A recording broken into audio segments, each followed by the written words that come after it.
Care nebeski, utešitelju duše istine, koji suda prisutan i sve ispunjavaš riznicu dobara, davaoče života, dođi u srce nas, očisti nas svake nečistote i spasi blagi duše naše. Amin.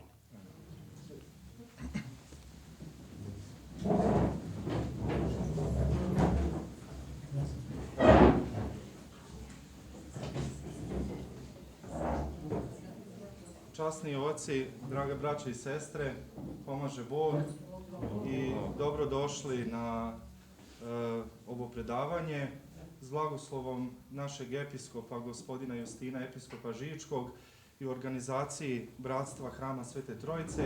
Imamo tu čast i zadovoljstvo da je sa nama večeras protojerej Aleksandar Jeftić, paruh ovde u Kraljevu, sabrat u hramu Svetoga Save i koji je vama svima dobro poznat.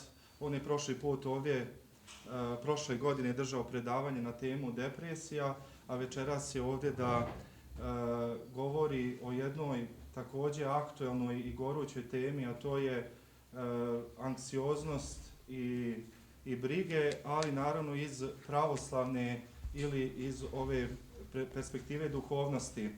Otac Aleksandar je zaista neko ko dugi niz godina drži predavanja po našoj eparhiji Žičkoj, neko ko zaista ima iskustvo kad je u pitanju ova tematika i problematika i neko ko se dugi niz godina bavi ovom temom, naravno iz ove perspektive, kao što pomenu, koja je jako bitna i koja u stvari predstavlja jednu zaokruženu celinu. On se bavi i proučava svete oce i upravo iz te perspektive govori o ovoj i o drugim temama, a sveti oci su bili ljudi koji su najbolje poznavali dubine ljudske duše, a samim tim i probleme sa kojima se čovjek suočava. Oče Aleksandre, izvoli. Hvala. Pa eto, čuli ste da tema naša je anksioznost. Taj pojam je prilično nov i u zadnje vreme ga čujemo ga i na medijima i ovako. Pitanje koliko nam je jasan, ali definitivno da to često pominjanje i dosta toga i na internetu se može pronaći o ovoj temi, svedoči o aktuelnosti teme, a nažalost i o velikom broju ljudi koji imaju problem sa time.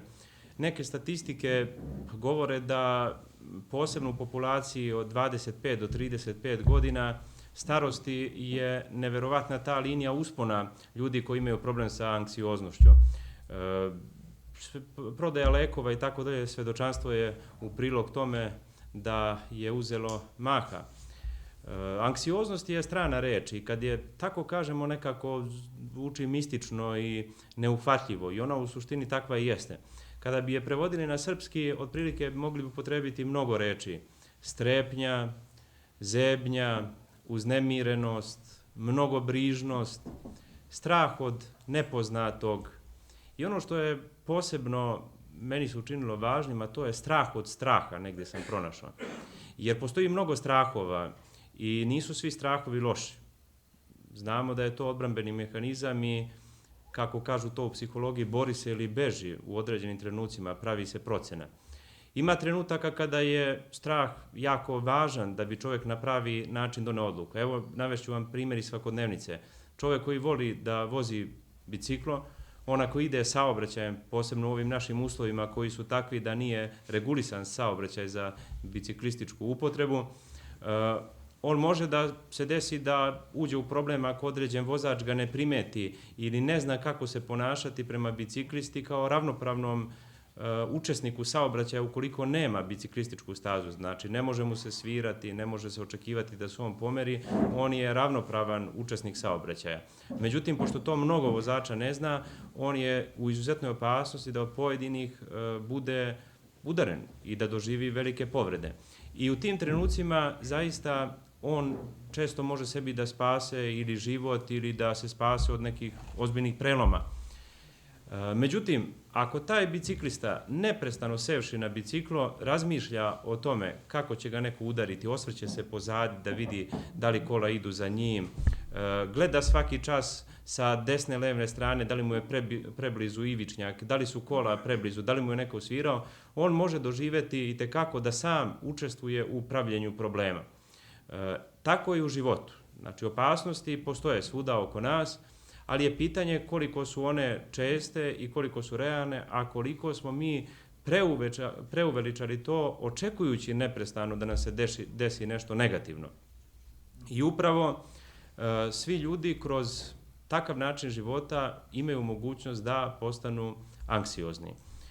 Anksioznost nije u jednom tipu, postoji više vrsta anksioznosti. Generalizovani osjećaj anksioznosti možemo poistovetiti sa preteranim brigama i stalnim brigama. Brige su nešto što zaista obremenjuje dušu, što iscrpljuje čovekov imunološki sistem. Bertrand Russell, jedan američki filozof 20. 30. godina 20. veka, poznat mnogim filozofima po njegovim dometima, ali u široj čitalačkoj publici po knjizi Osvajanje sreće, koja je bestseller, on piše tamo da brige u stvari jesu ključni uzrok ljudskog umora. Dakle, bez obzira čime se čovjek bavio, koliko teškim poslom u rudniku, intelektualnim poslom kao saradnik nekog instituta istraživačkog gde se neprestano nešto mora novo saznavati i tako dalje, on kaže, a na osnovu njegove erudicije i poznavanja ljudske psihologije imamo osnova da mu verujemo, da od svega toga čoveka više umaraju brige, iako čovek toga nije svestan. Naš psihijatar Milan Milić govori o brigama da su one jedna nelogična stvar. A zašto su nelogična stvar? U suštini čovek brine razumom i njegovo najjače oružje koje koristi tokom brige jeste analitičnost. On analizira stvari. I obsesivnost. On prima sve uticaje oko sebe, smatra da je sve bitno. Da li ga je neko pogledao ovako, da li je neko upotrebio neku reč, da li ovo... Znači, on obsesivno hvata u svoje mreže svog misaonog sistema sve to što se dešava okolo i analizira u sebi, čime preopterećuje svoj mozak, u stvari, i kako on kaže, postaje mentalni kontejner. Dakle, sve ono đubre oko nas koje se dešava i koje mnogi ljudi nevoljno iz sebe izbacuju zato što i oni nisu trezveni, zato što nisu prisebni, a toga je sve više u ovom savremenom životu, on u stvari dolazi do toga da sve to postaje njegova briga. I on kaže da je to potpuno nelogično, zato što mi vidimo da uprkos našim analizama i mnogo čemu drugom, mi ne možemo doneti unapred rešenje za sve životne okolnosti. Mnogo toga u životu biće iznenađujući faktor. Mnogo toga su okolnosti koje ne zavise od nas. I na kraju ispostavlja se da mi čak u pravom trenutku koje je iskušenje i izazov za nas, mi ne možemo da donosimo pravilnu odluku jer smo već obremenjeni i dekoncentrisani onim što su iz nas isisale te brige i u emotivnom, i u intelektualnom, i u na kraju duhovnom smislu, koji je takav da jedan od svetih otaca, Ava Isaija, kaže na jednom mestu da nebrižnost treba da postane prvi korak u duhovnom životu. Znači, sad bi neko rekao nešto drugo, rekao bi da treba da bude smirenje, međutim znamo da je smirenje kruna hrišćanskog života. On kaže, kao veliki poznavalac dubina ljudske duše, da nebrižnost treba, jer ako ne budemo brižni, mi ćemo biti prijemčivi za blagodat Božiju i ne samo blagodat Božiju, nego i za to kako da mi postupamo prema drugim ljudima i na kakav način da se odnosimo na njihove postupke prema nama. Dakle, briga kao briga i sastavni deo anksioznosti jeste vrlo važna. Mi u heruvinskoj pesmi pevamo svaku sada životnu brigu ostavimo.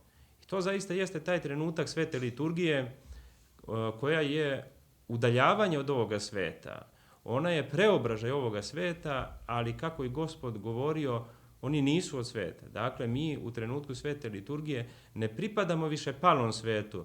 Mi molimo Boga da nas on preobrazi i zbog toga u tom svetom delanju mi tražimo da brige ne budu deo nas. I svedoci smo toga da one mogu se uneti na svetu liturgiju, da mogu postati i faktor koji nam neće dozvoljavati ni da se molimo, ni da učestvujemo, ni na pravi način da zadobijemo Božju energiju i blagodat kako bi u ostalim danima, kada nismo na svetoj liturgiji, imali snage i mudrosti da se nosimo sa životnim izazovima. Dante Alighieri u Božanstvenoj komediji, za razliku od ovoga svaku brigu ostavimo, kaže da na vratima pakla piše svaku nadu ostavimo. I zaista briga i nada jesu u velikoj povezanosti.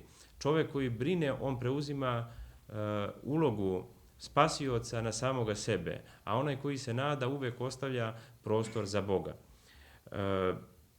Za anksioznost je važno napomenuti da pored ovog generalizovanog osjećaja postoji i socijalna anksioznost. Socijalna anksioznost je takva da čovjek ima problem sa time šta će drugi reći. Plaši se neuspeha. Da li je to student pa se plaši neuspeha tu, da li je to momak kome se sviđa neka devojka pa se plaši neuspeha, da li je to kolega koji se plaši podsmeha svojih kolega. Znači u svakom trenutku taj odgovor, kako danas to kažu, feedback, zavisi od nekoga drugog i čovjek prenaglašava tu stranu kako će drugi reagovati i samog sebe opterećuje time i dolazi do jednog stanja da on neprestano ispred sebe ima jedno ogledalo, da on više nije svoj u suštini, da on više ne može ni Boga ni sebe da spoznaje, već on neprestano se trudi da odgovori kriterijuma koji se postavljaju ispred njega. To nekada može biti svesan proces, ali najčešće je nesvesan proces. I dešava se iz straha šta ako drugi vidi u meni nešto što on ne želi da vidi. Dakle, nismo spremni da u stvari posvjedočimo vlastito biće u svakodnevnom životu. I zato su ljudi uglavnom nesrećni, kako i kaže jedan psiholog, psihotičar nastaje kada imate glumca i posmatrača. Znači u jednom čoveku. Da istovremeno glumi i istovremeno sebe posmatra. I tada nastaje psihotičar koji ne mora biti lečen na psihijatrijskoj ustanovi, a koji svakako ima u sebi probleme koji postaju sastavni njegov deo bića i mogu trajati ceo život, a da se možda uopšte ne leče, ali će, kako to danas moderno kažu, kvalitet života njegovog biti slabiji. A ako bismo hteli autentično da kažemo, onda bismo mogli reći da će to biti nesrećan u suštini čovek. Kakvih je zaista ljudi sve više i više u ovom savremenom društvu.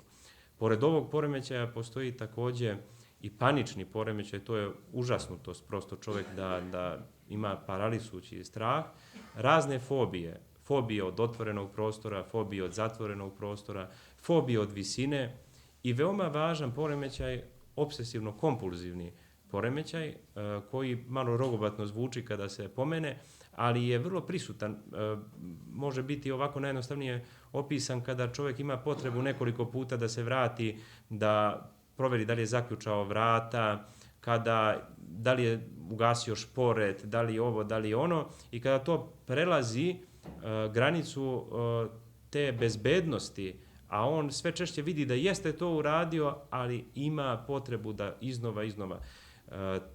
Taj problem je veoma bitan i o njemu se malo govori, na primjer što se tiče teologije i svetih otaca, skoro da predstavlja problem koji nije obrađivan jer je moderno definisan u novije vreme, ali kada se izanalizira njegova suština i onda se zaroni u svete oce i pokuša pronaći kod njih odgovor, taj odgovor postoji.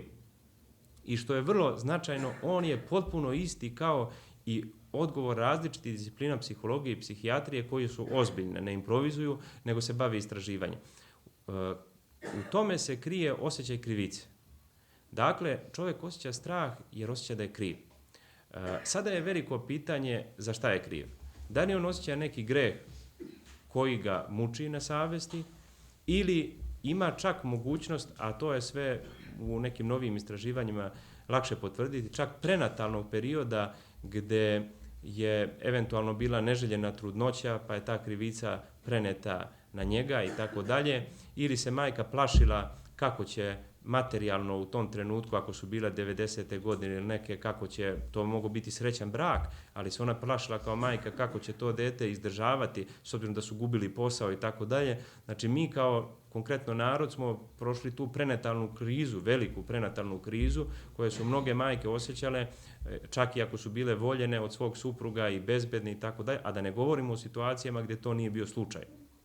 Dakle, i pre našeg izlaska na ovaj vidljivi svet mogao se začeti taj problem. S druge strane, u porodicama koje su preterano stroge i gde se želi od malih nogu formirati primereno dete koje odgovara nekim standardima onoga što zahteva bilo poštovanje te porodice, čak i mi kao verujući ljudi možemo da imamo taj problem ukoliko želimo da naša deca apsolutno svima odgovaraju, da budu po znacima navoda primereni vernici i tako dalje, da i o tome mnogo primjera i svjedočanstava kasnije mogu postojati ogromni problemi u pubertetu i nekim kasnijim životnim dobima, pa čak dovesti do toga da budu posljedice zaista kontraproduktivne. Ono što je važno u celoj toj priči jeste da savremeno društvo, i to sam se ovako slučajno i nametljivo osvedočio, razna literatura, ne samo ta psihološka, nego i sociološka, koja govori, na primjer, o potrebama kapitalizma kao jednom projektu uopšte, umnožavanja, potrošnje i tako dalje, govori o tome da je svaka ta strepnja čoveka i osjećaj za krivicom prepreka potrošnje. Dakle, ako čovek ima u sebi svest da ne treba biti raskalašan, da ne treba težiti za zadovoljstvima, on će manje kupovati, manje će neke stvari koje su njegovo lično uživanje priuštiti sebi i tako dalje. Tako da na zapadu obično se govori o prosvetiteljstvu, renesansi, sekularizmu i tako dalje, a ne govori se, i nažalost malo je i studija ozbiljnih na srpskom jeziku koje se time bave, da obrazlože da je kapitalizam možda u mnogo većoj meri uticao nego neki ti teorijski pokreti koji su svakako inspirisani i određenom ideologijom istovremeno bili, da ljudi budu usmereni tako da nemaju srama, da nemaju stida, da odbacuju moralne pregrade kako bi u stvari bili bez kočnica u kupovini. I na kraju krajeva, kako bi svaki njihov propust, ili da kažemo hrišćanskim rečnikom greh, više koštao. I to se materijalno može sve naplatiti ako razmišljamo svaki od ti. Evo, navešćemo greh abortusa. To je oslobođeno, legalizovano i tako dalje, ali skupo se plaća i o tome postoje i priče nekih ljudi koji su, kako to sve funkcioniše i tako dalje, i kolike su, da ne govorimo emotivne i te mentalne posljedice, ali eto, govorimo o tim ekonomskim posljedicama koje se vezuju za izvršenje tog čina i tako dalje. Ono što bi mogli još da pomenemo, to su somatizacije različitih vrsta straha i anksioznosti, a to je da ljudi često osjećaju probadanja različita. Sistem za varenje je vrlo povezan sa anksioznošću, onda povišeni krvni pritisak je povezan sa njom, rad određenih žlezda u čovekom organizmu, posebno kod žena štitaste žlezde i tako dalje. I to je sve ovako objašnjivo i fiziološki, biohemijski, jer čovek i prilikom anksioznosti slabije i kraće udiše vazduh, u njegovom organizmu su i kraći izdisaj, dakle taj disbalans kiseonika i ugljen dioksida utiče na određene procese, krvni sudovi se sužavaju, krv se pumpa bržim protokom nego što je predviđeno u mozak i srce i oni moraju na neki način da regulišu. U zavisnosti od genetskih predispozicija i snage organizma može da podnosi duže vreme, međutim vremenom mozak diktira koji će organ prvi početi da otkazuje, tako da u suštini to je i jedna, kako oni kažu, komorbidna ili somatizujuća situacija u kojoj duša, da prevedemo na srpski, utiče na telo. Ona mora da žrtvuje neki organ kako bi pokazala da nešto s njom nije u redu. I o tome imam svjedočanstvo jedne doktorke koja je radiolog, koja mi je pričala kako kod nje dolaze ljudi sa različitim simptomima. Najčešće su to neka probadanja, bočna, leva, desna i tako dalje, glavobolje, neke učestale i tako dalje. I onda sve snime, daju i ozbiljan novac. Nažalost, znamo da nije lako to danas ni uraditi, sva ta snimanja. I kada sve to završi, ona kaže, evo, hvala Bogu, sve vam je u redu, sve vam je dobro i tako dalje. Sada budite spokojni, živite mirno Jer ja naslučujem, kaže, da s njima imaju određeni psihološki problemi, pa ih onda pokušavam tako usmeriti. Ako oni i dalje krenu, ali doktorka, kakve još analize postoje, šta? Prvo, ja sam svjesna da će im to mnogo novca oduzeti i tako dalje. I onda kaže, ajde, pa jeste vi nekad bili kod psihologa, kod psihijatra? Vrlo malo ljudi je, kaže, spremno da se upusti na to, iako vrlo nenametljivo ona to preporuči, ili ako su ljudi verujući, jeste li bili kod sveštenika i tako dalje. I to moramo biti svjesni. Kao što vrlo malo ljudi je spremno da ode kod psihologa i psihijatra, vrlo malo je spremno i da ode kod sveštenika. Znači, to je jedan veliki problem. Pre su kadri da izdvoje veći novac ili da odu čak i kod nekog gatara koji će obećati da će određenim mantrama, magičnim pristupom da i reši problem.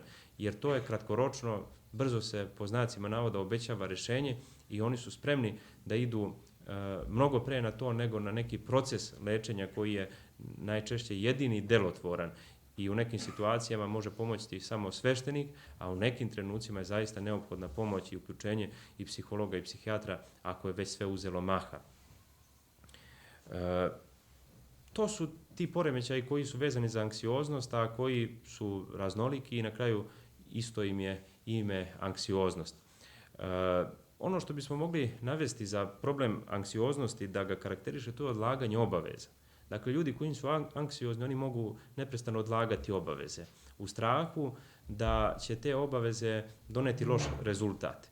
I tako kada se to nagomila, onda dolazi do zaključka da nismo sposobni, jer je zaista previše toga što se skupilo i treba rešavati. Dakle, nema postepenosti u rešavanju, određivanja prioriteta i parcijalnog pristupa, gde se rešava deo po deo, već se sve nekako želi odjednom to završiti, tako da su ljudi koji se bave time primetili jednu kontradiktornost. Postoji tip anksioznih osoba koji sve odlaže, a postoji tip anksioznih osoba koji sve želi da završi odmah. Daj što pre, mogu li to danas? Kad može? Znači, prosto ne može da izdrži u sebi tu tenziju i onda se brani time, dok ovaj to odlaže u neki podrum svesti i podsvesti, ovaj pokušava da izbaci od sebe jer se plaši toga što ne može da čeka. To je pokazatelj kao za mnoge druge mentalne poremećaje sa kojima je anksioznost vrlo povezana i u koje može čak se i preći ako duže traje. Između ostalog, pričali smo ovdje o depresiji koja je vrlo srodna i imaju veze sa depresijom i neki drugi, sa anksioznošću neki drugi mentalni poremećaj. Dakle, važno je shvatiti da je ona podmukla i da se krije u različitim oblicima. Mi danas imamo svuda oko nas stanje gde se neprestano podiže lestvica uspeha. Dakle, malo je ljudi zadovoljnih. Neko je nezadovoljan društvenim statusom, pa teži da nekako sebe unapredi, ljudi završavaju neke fakultete, neko završava da bi u državnoj firmi imao veći koeficijent plate i tako dalje zbog toga, neko završava da bi imao, da maše tom diplomom, da kaže da je on obrazovan na različite načine, ljudi imaju problem i sa sujetom ili sa materijalnim nekim unapređenjem. I tako da ta lestvica uspeha se neprestano podiže i ona lomi ljude. To je stvarnost oko nas da ljudi taj tempo ne uspevaju lako da izdrže. Jedan menadžer jedne velike firme u Beogradu mi je pričao u suštini da on to neprestano osjeća. Znači, kada god sedmični bilans pokaže da smo oborili rekord iz prethodne sedmice, on dobija čestitku i zadatak da u idućoj sedmici obori ponovo sopstveni rekord. I onda on mora jednu ogromnu grupaciju ljudi da kažemo, pritiska, da opterećuje time, da bi oni takođe učestvovali u tome kako bi svi zajedno ostvarili rezultat. I to se neprestano u današnje vreme forsira i utiče zaista na razvoj anksioznosti. Takođe, jedna karakteristika, to je ambicioznost. Danas je to postalo vrlo poželjno, biti ambiciozan. Kada bismo posmatrali šta je suprotnost ambicioznosti, to je skromnost. Skromnost zaista je vrlina hrišćanska, uključuje u sebe i blagodarnost Bogu na onome što već imamo. Dakle, ne traži se nešto izvan toga, ali postoje ljudi koji su i skromni zbog straha i koji u tome kriju anksioznost, jer nisu spremni da se bore za određene svoje ciljeve. Zbog toga je u ambicioznosti potrebno razlikovati neke faze, a to je samopouzdanje, samopoštovanje i proces između toga. Samopouzdanje jeste vera da naš cilj možemo da ostvarimo. Samopoštovanje nastaje kada taj cilj ostvarimo. A između toga je proces koji treba postepeno odvijati. Danas živimo u vremenu kada je previše ambicioznih ljudi i to bez pokrića. Znači, naša država u kojoj mi živimo u suštini i nije realan prostor za projavu bilo skromnosti, bilo ambicioznosti. Zbog toga što je toliko uspeha bez pokrića, toliko ljudi na pogrešnim mestima, dakle na nekim mestima koja bi trebala da budu lestvica niže, a oni su jako visoko i tako dalje, tako da se ta ambicioznost i skromnost pomešala i mi više ne možemo čak u ovom savremenom društvu, sem u nekim možda deonicama privatnog sektora gde određene firme osjećaju, kako one kažu, benefite od svojih radnika, mi ne možemo imati realnu sliku o tome ko je zaista ambiciozan, a ko je skroman. U tom smislu nama kao hrišćanima ostaje jedna nada i putokaz da imamo samopouzdanje koje je postavljanje ciljeva, a vezano je za veru da će nam Bog pomoći. Dakle, da mi kad ostvarimo taj cilj umemo da se zahvalimo Bogu i ne samo Bogu, da se zahvalimo ljudima koji su učestvovali u ostvarenju tog cilja. To je onda projava ne samo ljubavi prema Bogu, nego i ljubavi prema bližnjima. Svedoci smo toga u ovom svetu da ima ljudi kojima su neki ljudi mnogo u životu pomogli, ali koji kada uznapreduju spremni su u jednom trenutku ne samo da zaborave to što su ti ljudi učinili za njih, nego čak da te ljude sruše i da ih unište baš zbog toga što osjećaju u sebi neku preteranu potrebu da oni budu zaslužni za sve. To su i oni gubavci u Svetom pismu kada su otišli i nisu se zahvalili Gospodu, nisu zablagodarili za isceljenje i negde sam pročitao bilo je pitanje, onako ta su pitanja neugodna, šta je najviše Hrista rastuženo na zemlji? Negde sam pre možda i 15 godina pročitao, pa ne mogu da se setim tačno gde, kaže, rastužila ga je nezahvalnost. Jer je on zaista iz prevelike ljubavi došao na ovaj svet. Ovaploćenje je čin smirenja, skromnosti Božije, poniznosti Božije, da on koji je stvorio svet dođe u taj svet i da bude sluga. Mi kao ljudi često ne možemo ni najmanje samo uvrede, nego nešto što smatramo da nije poštovanje našeg ega, ne možemo to da podnesemo. A Hristov primer zaista je takav da on, ono što je rekao, ko želi da bude prvi, treba da bude poslednji. I zaista to tako jeste da ako u tome ne pokušamo sebe okušati i na takav način doživljavati i pohvale i uvrede, mi nećemo moći da živimo taj Hristov kenozis na koji smo pozvani, jer Hristovo življenje je ujedno dato nama kao mogućnost uhristovljenja. Dakle, da mi pokušamo da što više ličimo na Hrista. Još jedna manifestacija anksioznosti je nemoć. Nemoć pred problemima. Često ljudi kažu, ja ne vidim izlaz, gotovo je, ne znam kako dalje. Nažalost, neki u tome se razbole, neki nažalost podignu i ruku na sebe jer misle da izlaza više nema i tako dalje. Neki uništavaju porodicu, vrše nasilje nad supružnikom, maltretiraju decu, taj jad i bes šire oko sebe i tako dalje. Tako da ti problemi pokazuju se preveliki i prejaki za njih. I sada jedan psihijatar tvrdi da su problemi hrana za mozak. Tu postoje sada neke metode koje su i naučno zasnovane i vezane su i za elektrotehniku, tačnije merljivi su ti procesi u čovekovom mozgu, znamo da je mozak deo nervnog sistema i samim tim i u neurološkim istraživanjima koja su sve više prožeta i elektrotehnikom i nekim savremenim digitalnim tehnologijama koje su i preventivne za razvoj određenih bolesti i utiču na lečenje. Kaže se tamo da vremenom mozak postaje zavisnik od problema. Kao što postaje zavisnik od kafe, pa čovjek koji pije dugo kafu, ako proba da ne popije 2-3 dana, osjetit će izuzetne glavobolje, strašne glavobolje i najčešće će se predati ponovo početi da je pije, da ne bi te glavobolje osjećao. Možete misliti onda kad je tako s kofeinom, kako je, a danas je problem energetski napici, to tek vidite među omladinom kad prođete pored nekog srednjoškolskog centra i tako dalje, koliko je tih raznih šarenih limenkica u njihovim rukama uz naravno prefokusiranost na mobilne telefone, tablete, da im je pažnja još više rasejana, koji to tek problem u mozgu, kakvu to biohemiju razornu stvara, a da to nisu svesni, o tome piše i Ranko Rajović u njegovim studijama NTC programa, gde upozorava roditelje da od malih nogu moraju o tome da vode račune, jer ta biohemija nije nešto izmišljeno, to je nešto što zaista postoji u mozgu.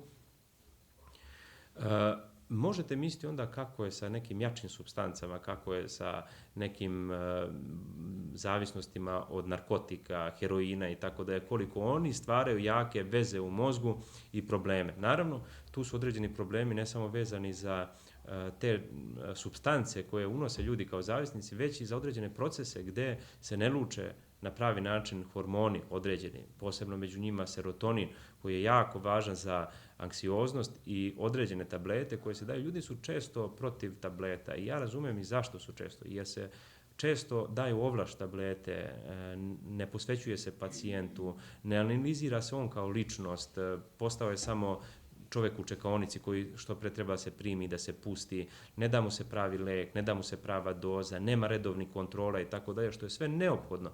I onda su ljudi, pa često i u crkvi kaže, protiv lekova. A verujte da ima mnogo ljudi koji su izvršili samoubistvo zato što im je neko rekao da ne piju lekove. I onda pitanje kakav će odgovor ti ljudi, pa i neki duhovnici, dati pred Bogom zbog tih situacija što nisu bili kompetentni da se bave tim ljudima, uzeli su sebi za pravo drskost da donose odluke u ime njih. Kažem, razumem zašto, ali postoje određene tablete koje uopšte nisu ni opasne da čoveka čine zavisnikom, i hvala Bogu mi imamo sve više i psihijatara i psihologa koji su verujući ljudi i možemo govoriti da postoji ta i pravoslavna psihologija i psihijatrija. Setimo se samo našeg divnog Jerotića, pokojnog Vladete, koliko je on ostaje uticaj, koliko je on uticao ne samo na narod, koliko je on uticao na svoje kolege. Znate, čoveka koga su poštovali kao stručno lice, a koji im je govorio o Bogu, koji im je govorio o važnosti sve te tajne ispovesti, o mnogo čemu drugom, o molitvi, važnosti molitve i tako dalje. Znači, on nije ostavio trag samo u narodu, on je ostavio trag u struci. Tako da danas kada neko pominje pravoslavnu duhovnost kao jedan od aspekata u lečenju, svaki ozbiljan psihijatar neće to pocenjivati u Srbiji, jer će se odmah setiti Jerotića. Možda bi pocenio sagovornika koji mu o tome govori, ili koji možda i dovoljno ne reprezentuje na pravi način, ne govori o kvalitetima pravoslavne psihoterapije, ali kad se seti Jerotića, onda će morati da kaže sigurno tu ima nešto. I neće moći da odbaci, da kaže čoveku nemoj da ideš na svetu tajnu ispoved, nego će reći dobro, dođi kod mene, a otiđi i tamo, što je sasvim dovoljno sa njihove strane, a trebali bismo i mi da budemo toliko korektni koliko i oni, pa da ne pravimo probleme sa svojom isključivošću. Pored toga, pesimizam je vrlo jedna specifična osobina i vezana je za anksioznost. Čovek koji je pesimista, on izvlači iskustva iz prošlosti. Dakle, pamti samo poraze. Pamti tugu, pamti bol, to ne zaboravlja, radost zaboravlja. I tako da percepcija prošlosti je uglavnom vezana za mračno, za tugu, a percepcija budućnosti je vezana za strah. Plaši se na osnovu tih loših iskustva, pa onda, na primjer, imate ljude koji živimo u takvom vremenu da ljudi studiraju, imaju momka, devojku, ta veza se raspadne i tako da, i onda uđu, ne udaju se, ne žene se, jer su povređeni. Kaže jedna misao jednog savremenog mislioca, usamljenost koja je sve češći problem. Vidite koliko usamljenih ljudi, mi kao sveštenici, kada prolazimo kroz parohije i tako dalje, vidimo koliko je porodica uzdrmana, koliko je to prosto jedno nevidljivo razaranje porodice svugda oko nas. Kaže da je usamljenost u stvari želja da se ne bude povređen, ali istovremeno i odsustvo želje da se trpi ili da se žrtvuje. Dakle, ona strana, s jedne strane jeste želja da se ne bude povređen, ali s druge strane i želja da se ne žrtvuje i da se ne trpi. U tom smislu, hrišćanska žrtva i trpljenje su vrline. Ne trpljenje nekoga nasilnika koji, na primjer, svoju suprugu bije, koji može da je ubije na kraju krajeva i tako dalje. To nije hrišćanska vrlina trpljenja jer ostavlja traume i nad decom, to je poziv da se taj čovjek leči, da ode i kod sveštenika na ispovest, da ode i kod lekara, da se leči, tako kako ne daj Bože ne bi bilo što čujemo stalno u novinama posljedica katastrofalnih po određene porodice i tako dalje. Znači, to nije to trpljenje. To je trpljenje u kome postoji mera gde vidimo da ni mi nismo savršeni i da ni drugi ne mogu biti savršeni. Danas bi se mnogi brakovi sačuvali kada bi se iz tog ugla posmatrao supružnik, da prvo mi nismo savršeni, pa onda nemamo pravo očekivati da i ta druga osoba bude savršena. Osjećaj krivice, malo pre smo delimično pomenuli u obsesivno-kompulzivnom poremećaju, da osjećaj krivice je takav da ga negira savremena neka tendencija društva, jer postiče i potrošnju. Međutim, u pravoslavnom hrišćanskom poimanju greh i krivica su vrlo važni, zbog toga što oni čoveka vraćaju u mogućnost da on u stvari pozna istinu o sebi, da se vrati na pravi put i u tome je bitno, o tome ćemo posle nešto reći, i sveta tajna ispovesti. Viktor Frankl je tvrdio, pošto još od Freuda psihoanaliza govori, da su religijske stvari neuroza, da potiču od potiskivanja, da kada ne bi bilo toga ne bi bilo ni religije i tako dalje, kako je on naslovio jednu knjigu Budućnost jedne iluzije. Iako ne podcenjujem njegove uvide, zaista su mnogi uvidi jako duboki i tako dalje, govore o toj paloj ljudskoj prirodi, koju mi, nažalost, vrlo često živimo više nego onu preobraženu, tako da su primenjivi na nas, koji smo pravoslavni hrišćani, vrlo često. Viktor Frankl kaže da sve je to tačno, ali postoji još jedna mnogo veća opasnost potiskivanja, a to je potiskivanje religioznog. Upravo ovo što smo malo pre govorili. Kada se potisne religioznost, koja između ostalog uključuje i moralnost, a što vidimo danas da je sve dozvoljeno i tako dalje, te dve stvari stvaraju određene unutrašnje mehanizme i probleme o kojima možemo govoriti svuda oko nas. Imate ljude koji su jako bogati, jako uspešni, a nisu srećni. Odakle to? Sve im je dozvoljeno. Znači sve mogu da naprave određene prestupe i da se izvuku i da ovako i onako i opet nisu srećni. Dakle, kad bi to bilo tako, oni bi bili srećni. U njima je mnogo dublji problem, a to je pitanje upravo morala i religioznosti. Sve dok to ne otkriju, i kako mi je jedan čovjek je govorio, koji se kretao u društvu takvih ljudi,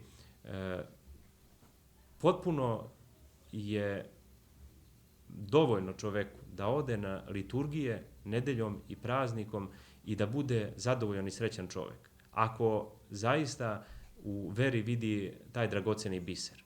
On je to video, iako je bio svugde po svetu, imao uspeh, imao novac i tako dalje, kaže, svuda oko mene su bili nesrećni ljudi. Jedina razlika između njega i njih je bila ta što je on išao na liturgiju, oni nisu išli na liturgiju. I onda, u stvari, je i to svedočanstvo dokaz nama koji možda i nismo imali priliku da vidimo kako izgleda taj svet enormnog uspeha, da zaista mi živimo u crkvi to najveće bogatstvo koje je Bog dao ljudima i da zbog toga treba da budemo i zadovoljni i blagodarni i ono što apostol Pavle kaže da se smatramo zaista izabranima, jer nas je Bog izabrao od tolikog mnoštva ljudi da mi imamo svest da nedeljom, evo i ovdje u Kraljevu i u svim drugim gradovima, imamo par stotina ljudi u svim hramovima na liturgijama nedeljom, a živi veliki broj hiljada ljudi. A zamislite Beograd, zamislite Novi Sad i tako dalje, da je isto takva situacija i još verovatno procentualno lošija kada se posmatra. Na kraju, a i kao najvažnije, što se tiče ovih manifestacija, jeste egoizam. Egoizam je takav da, kako kaže Teofan Zatvornik, je njegovo srce u stvari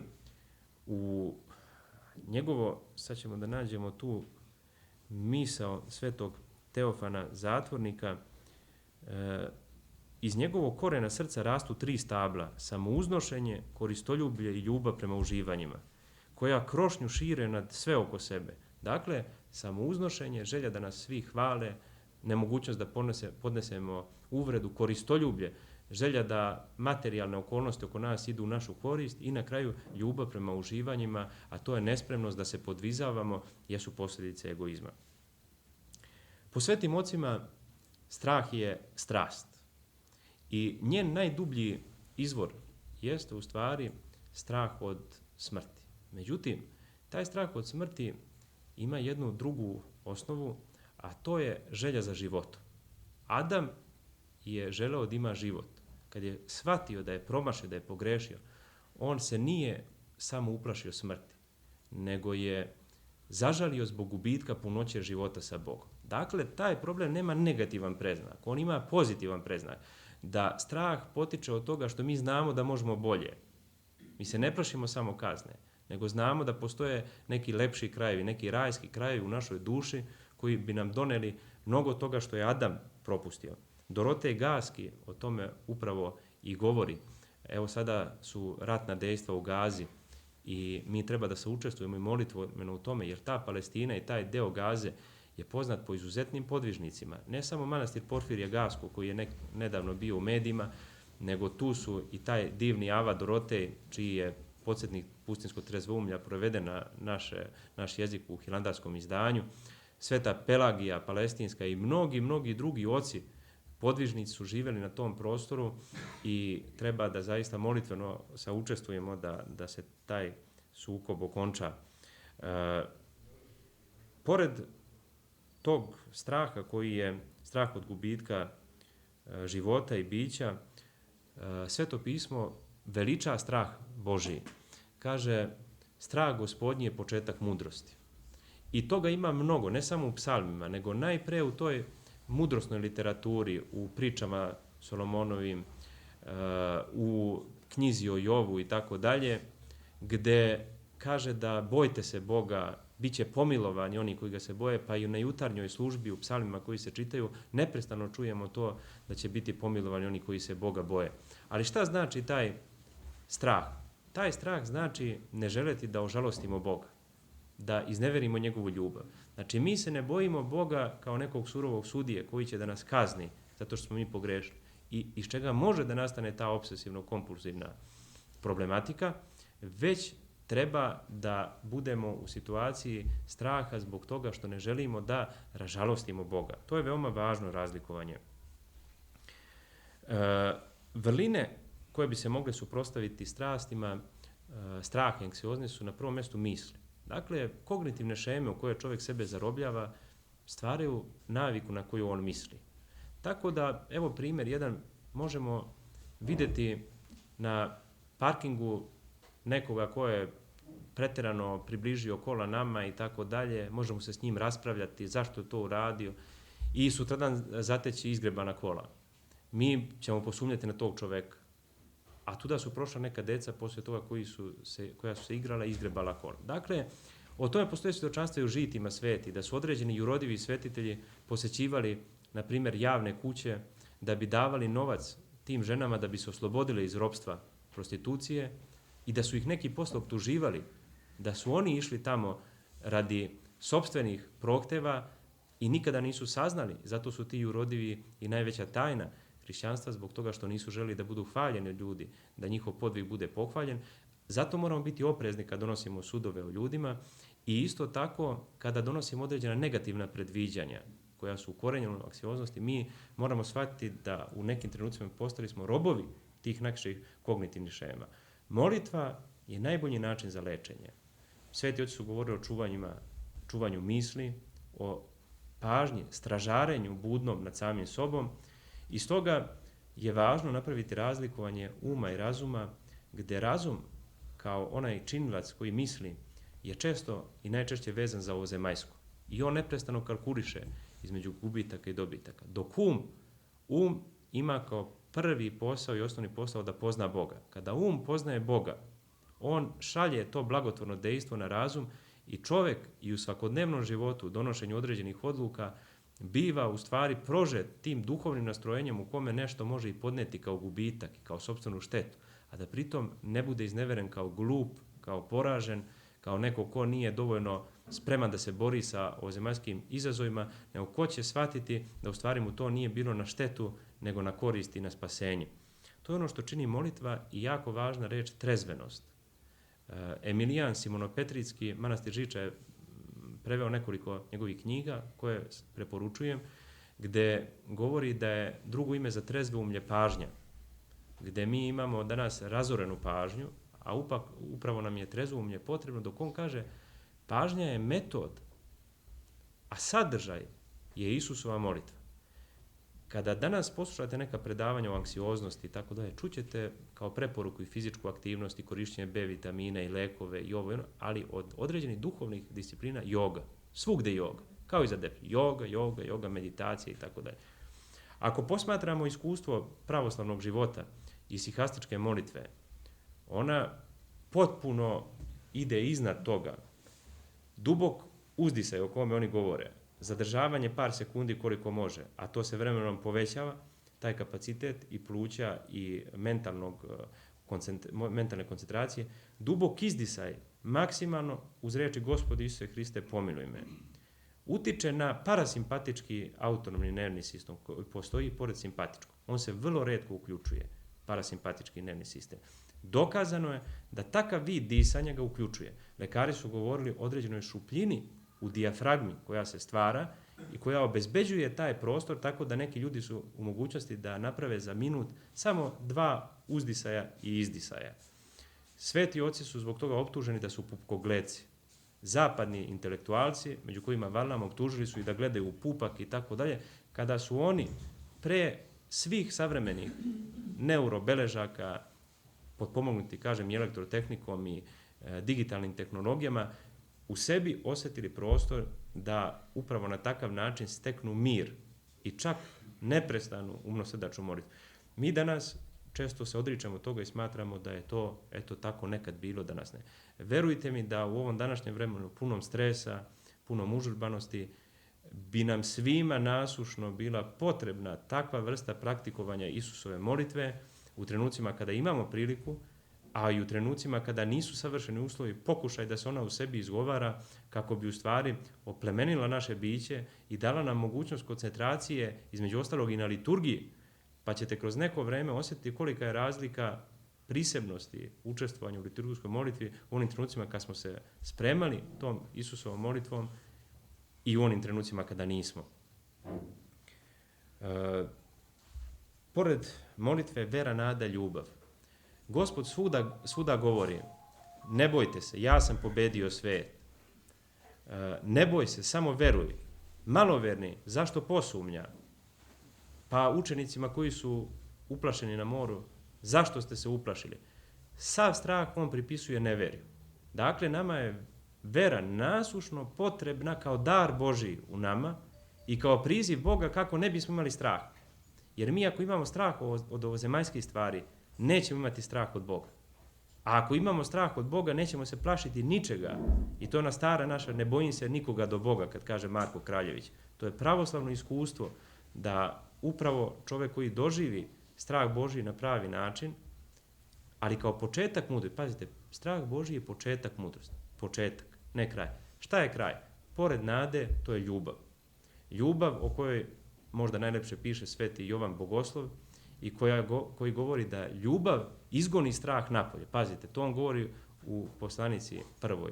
Jovanovoj, ljubav izgoni strah napolje. Dakle, kada ona nastupi i prema Bogu i prema bližnjima, ona izgoni strah napolje i u smislu socijalne anksioznosti. Kada čovjek počne da voli bližnje, on nema potrebu da zlopamti njihove propuste, jer zna da su to njihove slabosti, a vrlo često ne namere. Najčešće nisu namere. U celom lečenju anksioznosti neophodna je postepenost, mi sve hoćemo odjednom. A kaže sveti Ava Antonije Veliki, kao što čovjek telesno prolazi 3 uzrasta, mladost, zrelost i starost, tako i njegova duša ima početak, napredovanje i savršenstvo, koje se retkima daje. To je dar Božiji. Dakle, mi ne smijemo očekivati da će nam se sve u veri dati odjednom. I ne smijemo zbog toga biti nezadovoljni. Kažu ljudi, godinama sam u crkvi, verujem, ali oče, ništa mi ne ide, u istom tapkam. Ne tapkaš u istom. U mnogo gorem bi stanju bio da nisi tu. To je neka tvoja mera, delimično i zbog simirenja. Jer moguće da je na nekom višem stupnju sve bi to palo u vodu, jer bi demoni tog čoveka osjetili da nije spreman da nosi taj teret koji mu je Bog dopustio blagodati. Uz postepenost važno je prihvatanje. Da čovjek prihvati volju Božju. Mi često ne prihvatamo volju Božju. Ropćemo protiv toga. U korenu svega jeste naše preterano samopouzdanje, mišljenje da mi znamo šta tačno u životu nama treba. Zbog toga, kako i stoji, Bog se gordima protivi, a smirenima daruje blagodat. Kada nastupa prihvatanje volje Božije, mi to nekako rezervišemo za neke ključne trenutke u životu. Pa eto, kako bude, bit će, neko kaže, razmišljam se da idem za inostranstvo, imam dobru ponudu za posao, eto, ne znam, kako bude, bit će volja Božja. I to u životu 2-3 takve situacije se dešavaju. Međutim, volja Božja se neprestano dešava u našem životu.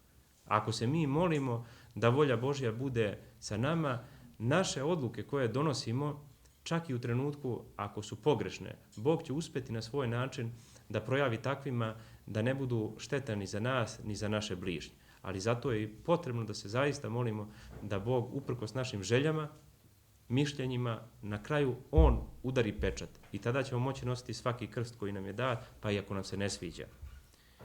Sveta tajna ispovesti vrlo važna, jer u njoj se čovjek razrešava mnogih psihičkih konflikta.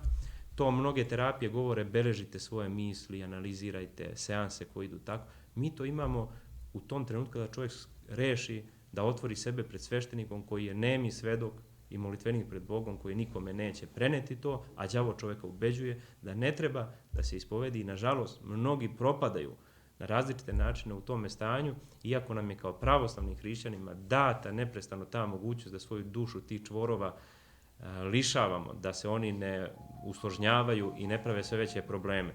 I na kraju svetotajinski život koji je najvažniji, jer vreme je sasud večnosti, a prostor je mesto susreta nas sa Bogom.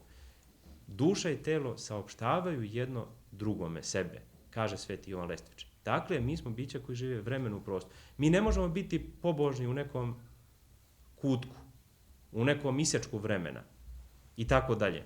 Mi moramo pokušati da svoju crkvenost živimo kao redovan crkveni život, svetotajinski život koji će biti najdragoceniji deo našeg života, a ne sporedni dodatak, ajde otiću u crkvu da me ne bije maler, ili nešto mi se loše desilo, valjalo bi da odem u crkvu, možda je zbog toga što davno nisam bio. Dakle, ona je rezervisana za često ta pobožnost, za izuzetke, a ne za pravilo. A kada bismo drugačije postupali, nijedna psihička bolest ne bi mogla biti jača od nas. Ne znači da je ne bi bilo, da određeni stresovi i strahovi ne bi postojali, ali bismo mi bili. Ono što se danas dešava, vidimo da pravoslavni hrišćani su u velikoj meri opterećeni psihičkim bolestima, što govori da se na pravi način ne živi autentična pravoslavna duhovnost. I o tome pišu i naši savremeni duhovnici, pa kažu tajne bolesti duše. Zaista postoje tajne bolesti duše, koje se često proglašavaju za zdravlje. I mi onda optužujemo neke druge ljude da nas oni ne razumeju, da oni nisu na pravi način pobožni i tako dalje, zato što smatramo da smo mi autoritet pobožnosti. Na kraju pročitat ću vam jednu lepu misao iz Svetog pisma. Ne brinite se ni za što, nego u svemu molitvom i moljenjem, sa zahvaljivanjem kazujte Bogu vaše želje. I mir Božiji, koji prevazilazi svaki sačuvaće vaša srca i vaše misli u Hristu Isusu. Poslanica Filipljanima, 4. glava, 6. i 7. stih. Hvala vam na pažnji.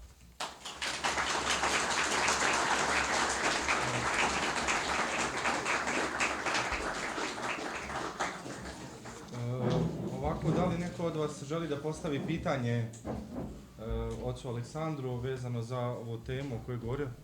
Ja se izvinjavam pre svega ocu Aleksandru. Da li neko parkirao auto Opel Astru ovdje na ulazu, vatrogasci ne mogu da izađu? 2 auta su tu parkirana ovdje na kapiji. Još jednom se izvinjavam. Što se tiče pitanja, dakle, nema.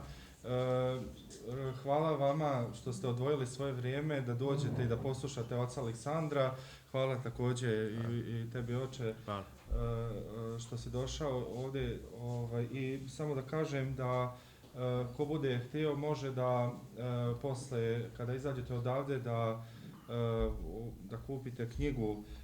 Dakle, to je drugo izdanje oca Aleksandra, to je knjiga, nosi naslov Gospode, gde stanuješ, i to je drugo izdanje. Prvo je izašlo 2020. godine, ovo je sada drugo dopunjeno izdanje, dakle sa jednim novim poglavljem. koji između ostalog govori u suštini o ovoj temi o kojoj je otac govori, a to je o molitvenom životu, o svetotajinskom životu koje je vrlo važno i da suštinski bitno za nas hrišćane, tako da i naravno potkrepljeno mislima i iz aspekta pravoslavne duhovnosti i misli svetih otaca, tako da eto ko bude htio i želio može da knjigu nabavi posle predavanja. Neko je podigao ruku, čini se... Bog. Koliko vi sveta tajna i osvećenja kao češći vaš lično, kao vaša češća molitva za sve nas bila korisna za, nebitno sada anksioznost kao predmet, ali za bilo sve ostale druge probleme koji svaki čovjek nosi u ovom predmetu? Pa vidite, što se tiče, hvala i vama na pitanju. Pitanje je dobro, u suštini sveta tajna jelosvećenja jeste namenjena za bolesnike, međutim, vidi se u prvim još tragovima o njoj da je ona uključivala one ljude koji su zaista bili u nemogućnosti da učestvuju u crkvenom životu. Dakle, oni su bili oni koji dozovu sveštenike u svoj dom jer su u velikoj meri nemoćni i bolesni na tako strašan način da ne mogu da dođu u hram. U tom smislu češće upotrebljavanje molitve jelosvećenja može imati smisla za takve situacije. Međutim, postoji u nekim mjestima i jedna vrsta deformacije tog iskustva tajne jelosvećenja da je ona uzela veću važnost od svete tajne pričešća. Naprimjer, da ljudi će vrlo rado doći na tu svetu tajnu, a da pritom nikada ne dođu u crkvu. Evo imamo i mi svedočanstva, kada su povremeno služene svete tajne jelosvećenja ovde, znamo na Veliki četvrtak se služi i tako dalje, pojave se ljudi koje nikada nismo vidjeli u crkvi. Znači, i tu delimično može biti prisutan magijski model razmišljanja. Da će Gospod odjednom razrešiti tu bolest uz najmanji naš napor. Evo, doći tu jedan dan, ta molitva će biti, a doći svake nedelje, radnim danima kada možemo i tako dalje, mnogo je veći napor. A sve te molitve, na kraju krajeva, sve to pričešće jeste najveći lek koji crkva ima. Mi imamo ljude koji godinu dana se ne pričeste, čak smatraju to nekom vrstom hira pričešćivanja određenih drugih vernika, osuđuju ih što se pričešćuju i tako dalje, ali s druge strane će i tekako biti spremni da zastupaju tu tezu da će im pomoći sveta tajna jelosvećenja. Ja duboko verujem u to da nekome može pomoći, a onima koji ni podaštavaju svesno ili nesvesno u smislu da su redovni učesnici života crkve, a da se ne pričešćuju, ne ispovedaju i tako dalje, kada imaju potrebu za tim, da njima ni sveta tajna jelosvećenja ne može pomoći.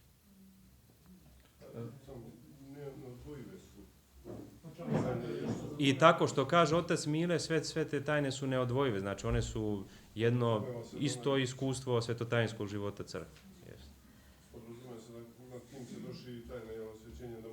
Tako je. Da taj čovjek koji se jelosvećuje trebalo bi da se pričesti. A mi znamo formu da često to bude u neko vreme da nakon toga nema pričešća i da posle toga ljudi večernjim časovima odu u kući i pitanje, ja lično sam viđao mnogi ljude, kažem, koje nikada nisam vidio na liturgiji, viđao sam ih na svetoj tajnoj osvećenju.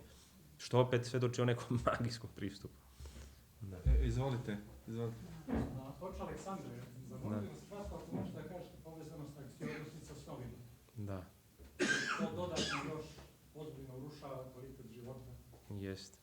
Pa snovi su... Ta refleksija. Jeste. Anksioznost, kada je neko pokušao da napravi razliku između depresije i anksioznosti, kaže depresija nas tera da spavamo, a anksioznost nas tera da budemo budni. I sad, čitajući mnogo o njihovim sličnostima i razlikama, tu mi se u toj sintagmi dosta toga svidjelo. Iako postoji bipolarni depresivni poremećaj koji je drugačiji, koji liči na anksioznost i tako dalje, snovi su vrlo bitni. Znači, snovi su pozornica na kojoj ljudi, mi sami uzimamo uloge koje nismo smeli da odigramo u stvarnom životu.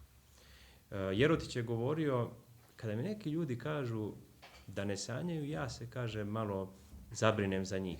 A kad mi kažu da se ne sjećaju snova, za te ljude sam tek zabrinut. Znači, oni nešto duboko potiskuju, beže od toga, beže i tekako, pa nisu spremni da se sete, znači, zaboravljaju.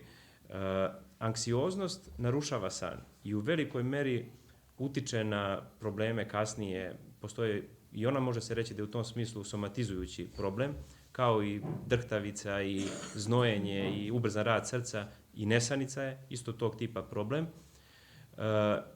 S tim što važno za san, malo pre sam pomenuo parasimpatički sistem. Jedan od retkih perioda i najčešći, zato što bi san trebao zdrav da traje oko 7 do 8 sati, sem ljudi koji su specifičnog statusa i mogu da izdrže, da žive život sa redovnim manjim spavanjem, jeste da u snu najduže radi taj parasimpatički nervni autonomni sistem, koji sam malo pre pominjao da radi istovremeno u Isusovoj molitvi. Dakle, san je u tom smislu jako bitan.